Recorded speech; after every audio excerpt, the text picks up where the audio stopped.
Hey y'all, welcome to the Food Waste Report. I'm so excited over the next few minutes to share with you what we've been doing in our food waste program.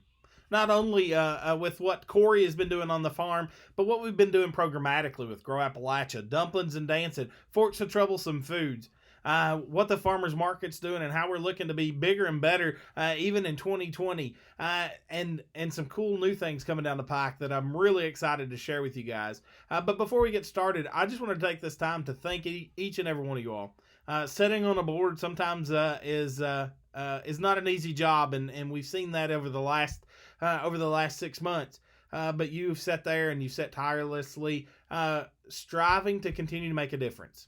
You know, Maystone and Catherine Pettit trudged into the mountains to really make an impact and social change, and we're still doing that same work today. And it's because of you, because of a board that looks out for the settlement school, for the staff, and to make sure that we're continuing to change lives for the next 100 years.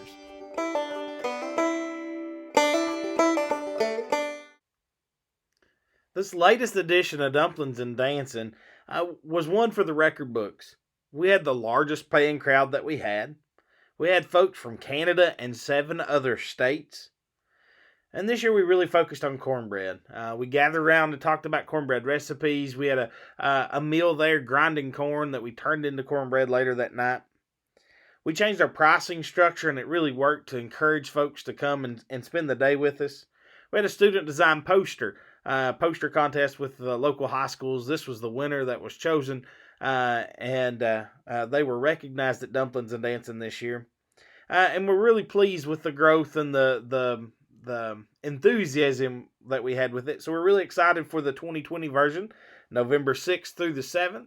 We're hoping for a kind of a sorghum push this year. So if anybody has any ideas or would like to get involved, please let me know. We'd love to have your help.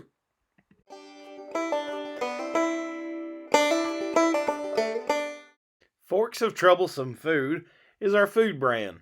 Anything that we produce and sell off the farm, whether it be raw product or value added goods, falls under the name Forks of Troublesome Food. Kind of our biggest project with it is our Christmas boxes. This year we sold 138 boxes. That's up 40 from last year, and shipped them nationwide. It was an extremely kind of mind-blowing experience for the support that we had.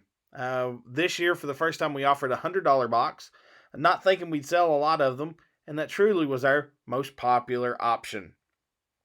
Also, with Forks of Troublesome Food, we have sold chickens galore. And one of the neat ways we've done that is at the Perry County pop-up market. They have a pop-up market once a month where we will take pre-orders, drive them to Hazard, drop them off.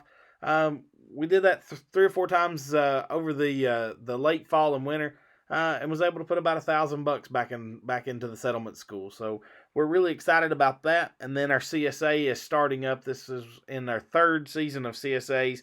We're hoping to sell 30 and then give 10 away to the Housing Authority. And then we have a contract already to sell 20 shares to the Fresh Stop in Hazard every other week.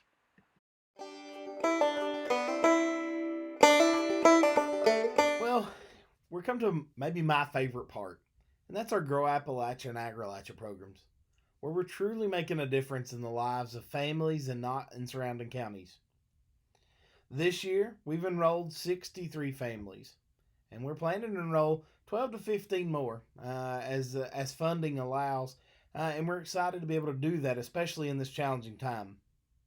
You know, back in January, I was able to go to the Grow App All Hands gathering, and somebody mentioned that this was truly community development, and I knew it's something that I really loved and I was really passionate about it.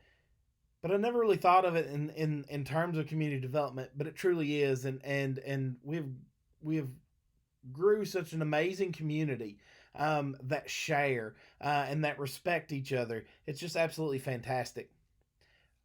Over the last 60 days, we've seen a lot of change in our Grow App program. We can't necessarily meet. We've had to go to have meetings on Facebook, check-ins on Facebook, and drive-through pass outs of resources.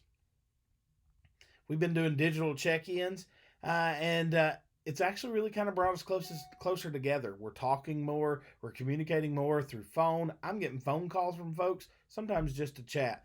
That's what I like to have. Um, our Agrilatcher program, we're getting ready to roll out um, more of a scholarly lecture series in the fall. So be sure to look for that. But we're certainly proud of our Grow Appalachia and Agrilatcher program. Knott County Farmers Market has been taking quite a bit of time out of my schedule this spring. Um, we a year or so ago we had Allie Hintz as our Vista and our market manager, and we really couldn't find anybody to fill our shoes.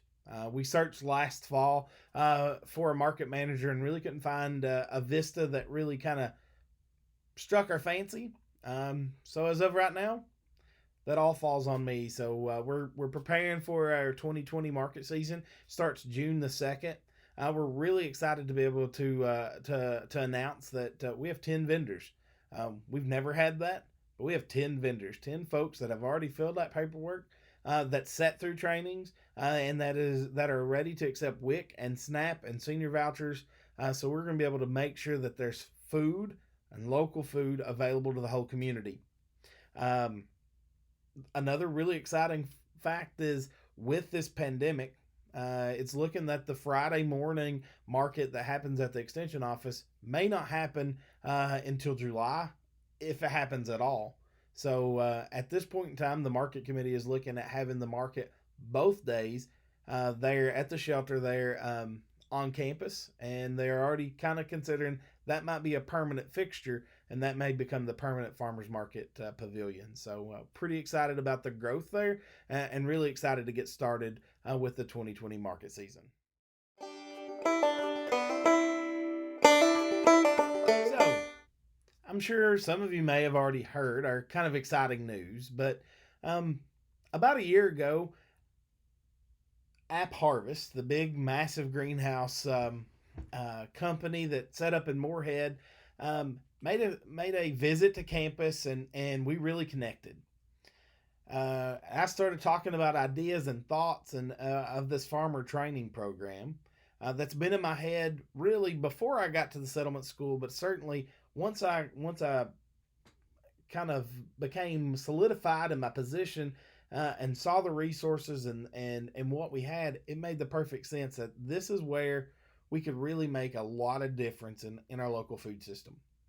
Um, so Amy with App Harvest and I sat and talked about this, and um, got really excited. Move forward. We bring in Farm Credit, and we have a conversation with Farm Credit, and they get really excited about it as well. And it all ends up we got a power proposal that actually App Harvest paid a firm to write for us, so we didn't have to put forth other than a lot of kind of legwork on the back end, but they crafted a wonderful um, application for us that's in for the Appalachian Farmers Institute. And it's in partnership with Hazard Community and Technical College, offering a work certificate program. Knott County Drug Court working, maybe trying to get some recovery folks coming in through kind of an ag pipeline that then we turn them into. We make them employable individuals, whether they go and work for App Harvest, they go work for themselves, they work at a lawn and garden center, but they should be able to pick up wonderful life skills and soft skills and work ready skills through a really awesome program that we've designed. It's about a year program from start to finish, from when they come in to when they graduate out, and we're looking at about 48 of those over the next 3 years. So keep your fingers crossed that when those power grants are when they are announced, I guess in September, that maybe we'll hear Hyman Settlement School.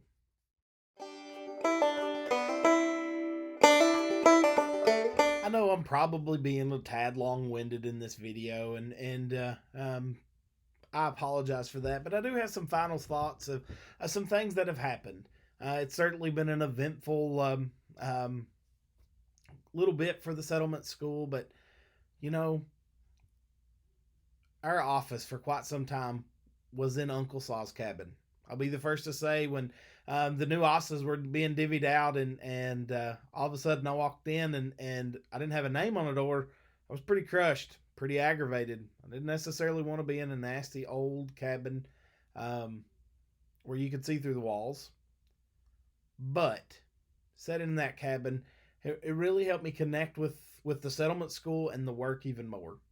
To think about what great accomplishments have happened right there on the banks of Troublesome is quite inspiring.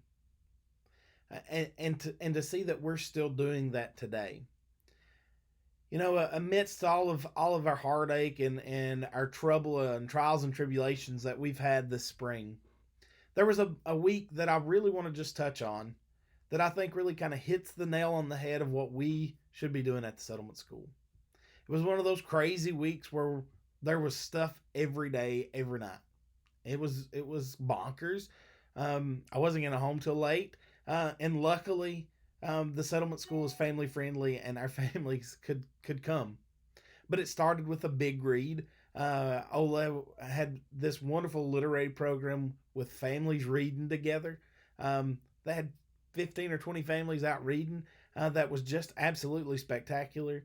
We had a 60 plus crowd for Grow Appalachia the next night. And then on Thursday night, we had a bluegrass concert.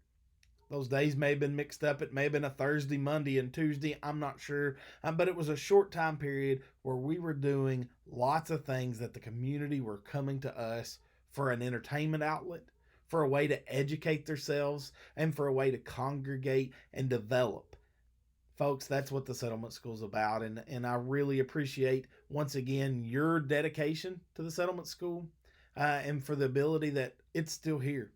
And I have the opportunity to leave a lasting legacy right here in the mountains. Folks, stay safe. Thank you all for all you do.